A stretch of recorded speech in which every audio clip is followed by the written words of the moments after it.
ఇది ఎందుకు నేను స్పెసిఫిక్ గా మీకు చెప్తున్నానంటే, రాత్రుళ్ళు అయ్యేసరికి, ఈవినింగ్ అయ్యేసరికి గణేష్ మండపాలకి చాలా సంస్థలు వాళ్ళు పిలవడం, ఆ పిల్లలు పట్టుకునే దానికి నేను వెళ్ళేదాన్ని.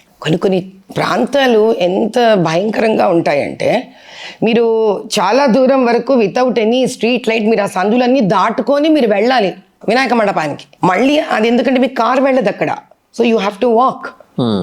Little longer distance. So car ఎక్కడో బయట దూరంగా పార్క్ చేసుకొని సందులంతా నడుచుకుంటూ వెళ్ళాలి. అంటే anything can happen to anybody at that minute. So ఆ ఇన్సెక్యూరిటీని కూడా నేను అనుభవించాను. అంటే అనుభవించడం ఏంటి, ఇక్కడ ఉన్న ప్రాంతం ప్రజలు రకమైన అభద్రత, ఆ భద్రత లేని ఆ భావనతో ఎలా ఉంటారు అనేది అసహ్యము చూసా, అభద్రత చూశాను. ఇది అయిపోయిందా, ఇంకొంచెం మీరు ముందుకు వెళ్ళండి. వాళ్ళ ఇండ్లు, వాళ్ళ జీవన విధానం, అంటే పాత బస్తీ వాళ్ళకున్న దౌర్భాగ్యం, అంటే అంత కడుపులో నుంచి వస్తోంది నాకు ఆ బాధ. దౌర్భాగ్యం ఏంటంటే, వీళ్ళు కనీసం ఏ కొండ జాతి వాళ్ళు కారు. అయ్యో ఎక్కడో కొండల మీద ఉందమ్మా ఈ ఊరు, ఏ నార్త్ ఈస్ట్ కాదు. పోనీ మన దగ్గరే ఏ శ్రీశైలం అనుకునే కోయ జాతి కాదు, ఏ అరకు వ్యాలీ పాడేరు కూడా కాదు. పోనీ ఏ కుగ్రామం కాదు, ఊరు అవతల ఏదో చాలా మంది తెలంగాణ రిమోట్కి వెళ్ళిపోయాము ఎండిపోయింది కాదు. వీళ్ళ పరిస్థితి, వీళ్ళ జీవితాలు, వీళ్ళ బతుకులు ఎలా ఉన్నాయంటే, ఓ 10 ఫీట్ల రోడ్డో, ఓ 30 ఫీట్ల రోడ్డో వీళ్ళ జీవితాన్ని ఎందుకు పనికి రాకుండా వెలివేశాయి అని నిరూపిస్తున్నాయంటే, నాకు ఇది ఏ విధంగా న్యాయబద్ధంగా, చట్టబద్ధంగా అదంటే మన దీని ఏమంటే constitutionally what is this? Hyderabad parliament నియోజకవర్గ పరిధిలోని ఒక అసెంబ్లీ సెగ్మెంట్ పరిధిలో మీరు చూస్తుంటారు, లేదా మొత్తం 7 అండి. నేను బహదూర్పుర తిరిగాను, యాకత్పుర తిరిగాను, చంద్రాయణగుట్ట తిరిగాను, కార్వాన్ తిరిగాను, గోషామాల్ తిరిగాను, మలక్పేట్ కాస్త పర్వాలేదు. మళ్ళీ మలక్పేట మీరు ఇంకొక చోట వెళ్ళారంటే అక్కడ మళ్ళీ మీకు పాపం లంబాడీళ్ళని వాళ్ళని పాపం, దాని తర్వాత మీకు అక్కడ ఇబ్బందులు, బస్తీలు, అక్కడ గుడిసెలు. 7 కాన్స్టిట్యువెన్సీస్ తిరిగానండి. They are on my finger tips. ఒక వీధిలో ఒకసారి వెళ్ళలే నేను. ఇన్నేళ్లుగా పార్లమెంట్ ఎలక్షన్స్ జరిగినాయి, అలాగే అసెంబ్లీ సెగ్మెంట్స్. మరి ఏం చేసినట్టండి? అంటే ఇన్నాళ్ళు మీరు అలాంటి 7 సెగ్మెంట్లు మళ్ళీ ఇటురండి, జంట నగరాల్లో 19 ఉన్నాయి మొత్తం. ఇంత అసహ్యంగా మీకు ఏం లేవు కదా, గ్యారంటీగా అయితే లేవు కదా. అసలు మీకు అంతెందుకండి, మీరు చెప్పండి. అక్కడ అద్భుతమైన కాలేజెస్. మేము ఒకటే ప్రశ్న వేస్తాం, ఇది చాలా సర్వసాధారణంగా ఏ సామాన్యుడైనా సమాధానం ఇవ్వగలిగిన ప్రశ్న. ఎవరైనా మనం ఓల్డ్ సిటీ నుంచి ఇటు పక్క నుంచి ఓల్డ్ సిటీలో చదువుకోవడానికి అద్భుతమైన స్కూల్ ఉందని వెళ్తున్నామా? ఓల్డ్ సిటీలో మంచి ఇంటర్మీడియట్ కాలేజెస్ ఉన్నాయని న్యూ సిటీ నుంచి ఓల్డ్ సిటీలోకి వెళ్తున్నామా? అటు నుంచి వచ్చేవాళ్ళే కానీ వై ఇంకేమున్నట్టు అక్కడ? మీకు ఎప్పుడైనా అంటే డ్యూరింగ్ యువర్ విజిట్స్ మీకు ఎప్పుడైనా అనిపించిందా మన ఈ దేశం కాదు ఇంకో దేశంలోకి వెళ్తున్నాం అలా? ఒకసారి అంటారా? పలుమార్లు. ఒక్కసారి కదా, 2 సార్లు కదా, 3 సార్లు కదా, ఎన్నిసార్లు అనిపించిందో. అసలు ఎలా ఉంటుంది అని అంటే, ఇప్పుడు మీరు ఆ ప్రాంతానికి వెళ్ళి కొన్ని ప్రాంతాలు ఉంటాయండి, ఎస్పెషల్లీ బహదూర్పుర లాంటి ప్రాంతాలు, మీకు చంద్రాయణగుట్టాలని కొన్ని ప్రాంతాలు, వీటి దగ్గర వెళితే మీకు ఏమనిపిస్తుంది అంటే, ఎందుకు ఇంకా వీళ్ళు భారతీయతను ఆపాదించుకోవట్లేదు, వీళ్ళలో ఏంటి సమస్య అంటే they feel themselves as different to that of అని మనకి కల్పించే భావన విధంగా ఏర్పాటు చేస్తారండి.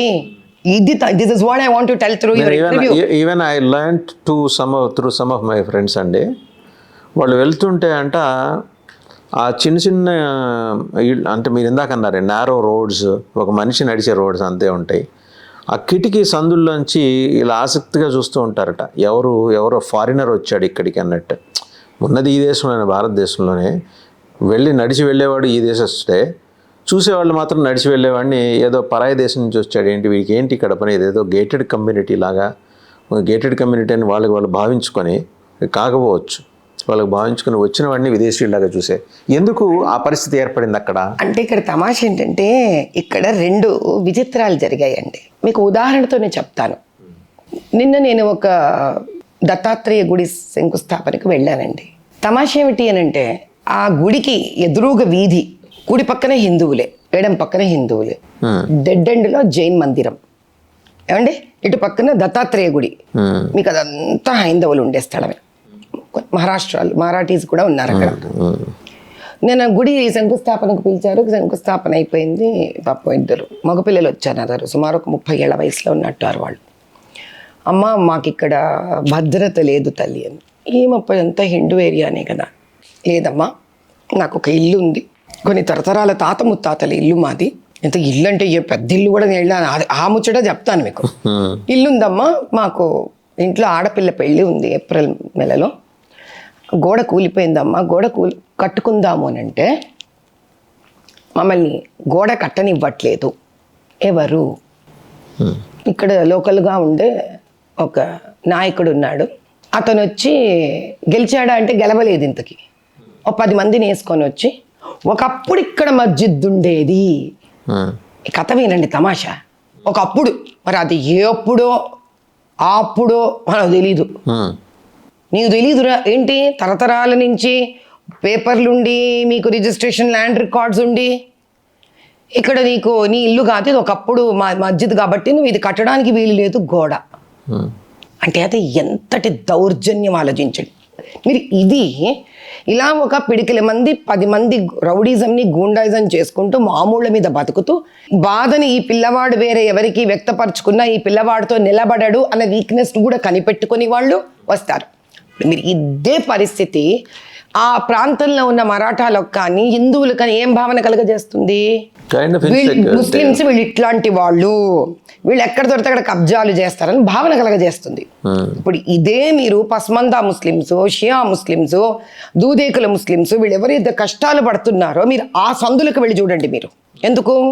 హుస్సేన్ నగర్లో మొన్న నేను ఒక మదర్సాకి వెళ్ళి 15 మంది పిల్లలు అన్నం తినలేకుండా, తిండి లేకుండా బాధపడుతుంటే 3 నెలల గ్రాసం ఇచ్చొచ్చా.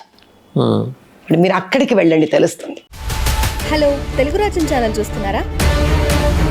సామాజిక రాజకీయ జీవన చిత్రణే తెలుగు రాజ్యం.